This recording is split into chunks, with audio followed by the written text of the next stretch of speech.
Olá, bom dia. Seja bem-vindo ao programa de podcast Nativos. Eu me chamo Rafa. E eu me chamo Marina. Nesse episódio, iremos apresentar a história ocultada pela Carta de Achamento do Brasil.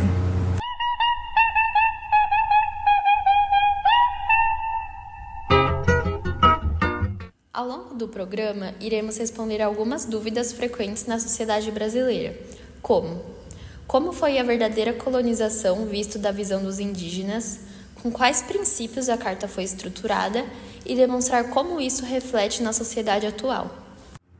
A Carta de Achamento do Brasil, enviada para o rei de Portugal, Dom Manuel, foi um documento histórico que descrevia e relatava os primeiros registros da chegada dos portugueses ao território que viria a se tornar o Brasil, sendo considerada por muitos historiadores a certidão de nascimento do Brasil, negligenciando o fato de que os indígenas, os povos nativos, já viviam nessas terras há muitos anos. Sabe-se que os indígenas ocupavam o território brasileiro muito antes da colonização. Assim, a hipótese mais aceita sobre sua origem é que os índios são descendentes de povos asiáticos que atravessaram o Estreito de Bering há 62 mil anos atrás. Partindo desse pressuposto, eles consolidaram uma cultura muito diversificada e vasta, ao contrário do que se pensa o senso comum. Logo, essa visão eurocêntrica perpassa as ordens mundiais, o que faz os indivíduos criarem um estereótipo de inferioridade indígena.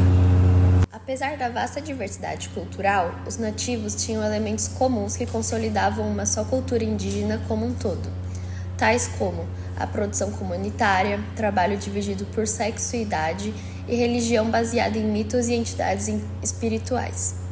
Ademais, eles utilizavam adornos corporais e pinturas, muitas vezes feitos por penas e urucum, respectivamente.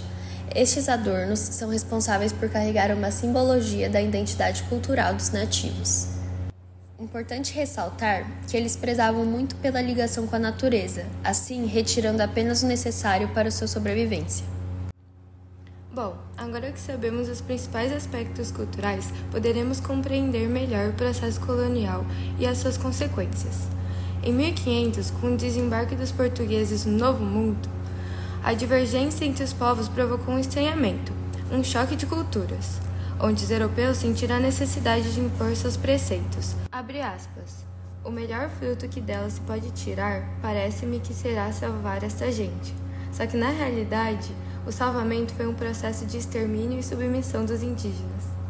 Isso pode ser visível também por meio de dados, visto que existiam cerca de 5 milhões de indígenas quando os portugueses aqui chegaram. Logo no primeiro século da colonização, a população indígena foi reduzida a 4 milhões, com as doenças e o extermínio. Atualmente, no Brasil, a população total indígena é de cerca de 450 mil indígenas, uma disparidade imensa quando comparada aos anos 1500. Assim, poderemos concluir que houve e ainda há um genocídio com os nativos. Os efeitos dessa exploração e da invasão são sentidos até hoje. Os povos indígenas no Brasil continuam a lutar por seus direitos e pela preservação de suas culturas e territórios. A narrativa de inferioridade imposta pelos colonizadores europeus, iniciada com textos como a Carta de Achamento, continua a influenciar a forma como a sociedade brasileira enxerga e trata os povos indígenas. Ainda hoje, muitos enfrentam preconceitos, exclusão social, violência e a constante ameaça de perda de terras para o agronegócio e outros interesses econômicos. Portanto, a Carta de Achamento não é apenas um documento histórico da descoberta do Novo Mundo, mas o testemunho de inúmeras injustiças e violências que os indígenas seguem sofrendo. Bom, como parte do podcast, agora vamos entrevistar algumas pessoas para saber o que pensam e se conhecem a Carta de Achamento do Brasil.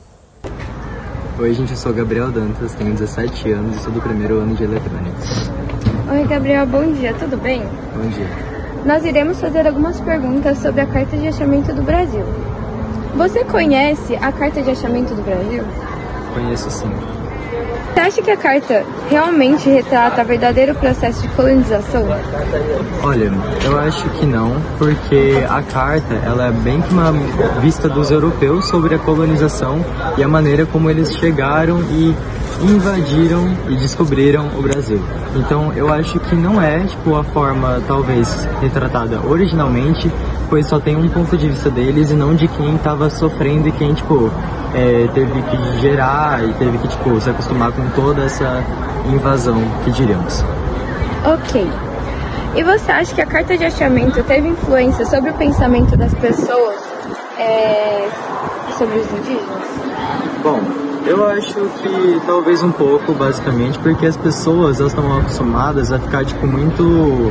criarem pensamento delas com pequenas coisas que elas veem, tipo, por exemplo, se tem uma carta de achamento no ponto de vista deles, elas obviamente não vão querer, tipo, ficar pesquisando mais sobre isso. Se elas viram isso, vão achar que é verdade. Tanto é que acontece muito hoje em dia com as fake news, né? Que, tipo, as pessoas caem e acabam espalhando coisas falsas. Então eu acho que talvez essa maneira como eles se trataram os indígenas ficaram muito caracterizados pelo que eles falarem. As pessoas tiveram essa mentalidade e não estudaram muito sobre eles direito. Ok, muito obrigada, Gabriel, pela entrevista. Oi, eu sou a Maria Clara, eu tenho 18 anos e estou no 3º ano de eletrônica. Oi, boa tarde, Maria Clara, tudo bem? Agora nós iremos fazer algumas perguntas sobre a Carta de Achamento do Brasil. Você conhece a Carta de Achamento do Brasil? Sim. Você acha que o processo de colonização foi pacífico? Eu não acho que foi pacífico. Por quê? Porque os índios já estavam aqui e aí os europeus, eles se achavam os melhores do mundo por serem brancos, então eles vieram aqui e tomaram tudo como se fosse deles e pertencesse agora a eles. E eles queriam fazer como se o que eles tivessem era certo e pronto, entendeu? Então foi muito prejudicial para os índios. Sim. Acha que a carta realmente retrata o verdadeiro processo de colonização? Não retrata. E foi muito, originalmente, né, porque a gente conhece a história, foi muito mais violento e nada pacífico, nada equilibrado, foi muito violento. Ok, muito obrigada, Maria Clara. O programa vai se encerrando por aqui. Muito obrigada por assistirem Nativos. Em caso de dúvidas ou sugestões, entrem em contato e mandem pelos e-mails rafaela.pernambuco@unesp.br ou marina.murakami@unesp.br.